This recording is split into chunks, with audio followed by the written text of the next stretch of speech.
iceberg right ahead. Do you remember that scene from Titanic? Do you remember the first time you saw Titanic? And do you remember the second time when you've already seen Titanic the first time and you were like wildly optimistic that maybe this time they weren't going to hit the iceberg, even though they could see it coming? You could see it coming. We could all see it coming, but we just couldn't get out of the way. Today we're pretending your debt is that iceberg, and we're going to do everything we can to burn that mother down before you hit it.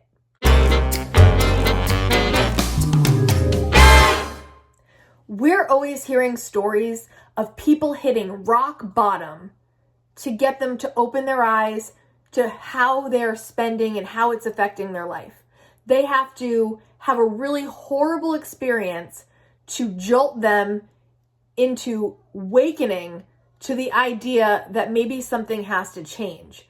What I'm trying to do is I'm going to try to steer you away from that storm before we even get there. I'm trying in my whole channel to get you to see how possibly living a little differently, making some frugal decisions, maybe living a little bit more minimalistic life, getting out of debt, how that can all change your life for the better and not have to live with the stress, the sleeplessness, and the complete misery that a lot of debt can bring you. Two stories that really stand out in my mind when I'm thinking about rock bottom. The first is Debt-Free Dana. I don't know if you guys watch her channel. It's a great frugality channel, and I've been watching her for years. Her rock bottom moment she shared in one of her videos was her son got really sick, and they were not making good financial decisions at this time. And in order to get him to medical care, she had to make the decision to go 2 minutes down the road and pay a $100 copay, or drive 30 minutes to the urgent care and pay a $20 copay. Her child was very sick, but she didn't want to spend that extra $80, so she hopped in the car and drove 30 minutes to urgent care. When she got there, they had just closed. She looked in the rearview mirror and saw her son throwing up and feverish. She said he was having trouble breathing. Can you imagine how scary that must have been for her? He was really sick. And as she drove furiously to get back those 30 minutes into a hospital that could actually help them, something triggered in her, and she said, enough is enough. Her and her husband were going to have to make some different decisions to stop living this way.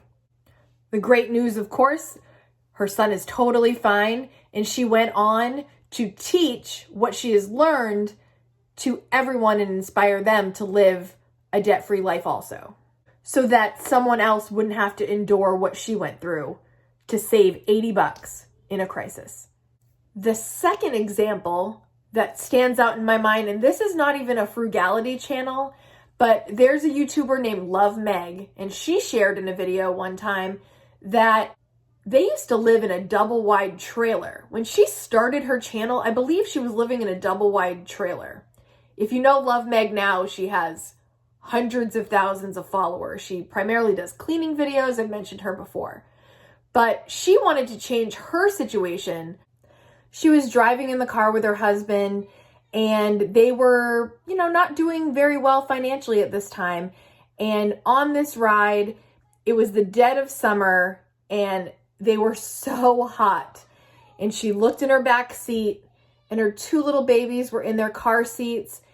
And, they weren't complaining or whining anything, but she could just see the sweat pouring off their faces. And it made her stomach just turn. She just felt like, I can't even afford air conditioning for my sweet kids. It makes me watery. I know that's not like they were hot, but when a parent feels like they're not providing for their kid in the way that they need to, it makes you feel really bad. And her husband decided then, enough is enough. Both of those situations make my heart hurt, thinking about being a parent and feeling that helplessness and that defeat and that stress of, can I keep my babies healthy and safe? I don't think that you have to have a rock bottom moment to change. If you're hearing what I'm saying now and you're seeing the iceberg ahead, now's the time. Now is the time to change course before it's too late. And I hate that term, it's too late. It's never really too late. You can always correct some things that you do. But if you are snowballing bad financial choices, it's going to get bigger and bigger and you're headed for a crash. If you know you're headed for the crash, think about it right now. If you're watching this, are you headed for the crash? Is there some things you could do now before you hit rock bottom, before the worst case scenario occurs, that you could make some changes and start to climb your way out of debt and start living in a positive, energized, productive kind of lifestyle that you're proud of? I'm the kind of person, I think about things obsessively and I overthink everything. And I'm a planner and I think 20 steps ahead, and I'm always looking for how to make my life better and what I have to do. I like reverse engineer. Okay, if I want to get here, what do I have to do to get there, right? That's what I'm always talking about. I'm always writing up a plan. I'm always following the plan. But all this thinking, all this planning is nothing unless you take action. Action is different than intention. I'm full of good intentions, but if I don't put the action behind that, what's going to happen? Not much.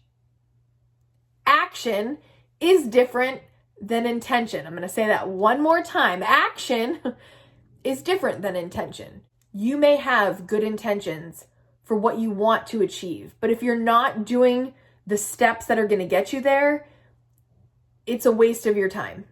You've got to be willing to take the action. You've got to be willing to put in the effort. You do have to plan ahead and have your budget written out and have that plan. Like I've talked about in a previous video about being the architect of your life, you have to write out the plan, which is your budget. So that preparedness for yourself is not wasted. That time's not wasted. But there comes a time where you have thought about it enough and now you have to act. Now you have to execute. And if you want to get out of debt like you mean it, you've got to change things. You've got to do things differently. When it's time, there's really only 3 things you can do. Decide it's time to get out of debt. Make the plan to get out of debt. Execute the plan. That's it. And I know that's like, oh, way oversimplified, but that's it. That's it. I've seen a lot of channels lately that are trying to kind of straddle the line between having debt and living fruitfully. And I think in many cases it can work. But in my experience, the best way to manage your debt is not to have any. It's not to have any.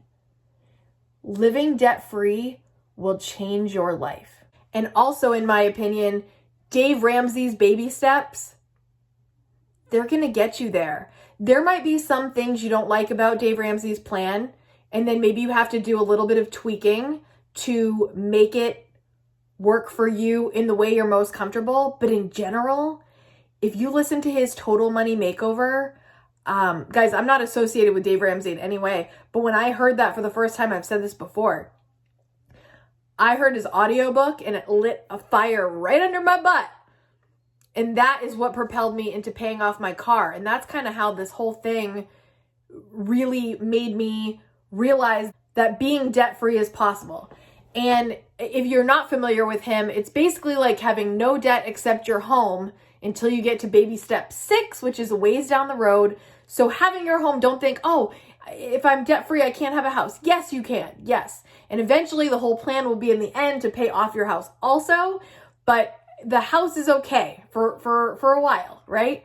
So, but everything else, credit cards, student loans, car payments, all that, if you can get rid of that, think of how much money is going to be in your pocket. In your pocket. The sun is setting right upon my face, which is telling me it is time to wrap this up. As always, if you like this content, hit the thumbs up. If you're not subscribed yet, how rude. Just kidding. But really, hit the red subscribe button, hit the bell so you're notified every time I upload. Currently, I'm uploading twice a week, Mondays and Fridays. Monday is a new show called The Questions with Kate Show, where you ask questions and I answer them. It's as simple as that. So I hope you join me Mondays and Fridays for the entire month of June, and I will see you in the next video. Bye, guys. If you want to talk more about getting out of debt, I'm going to leave a video right here titled Why Get Out of Debt. It's just a little bit more inspiration and motivation to get out of debt, to finally do it. It's going to feel so good.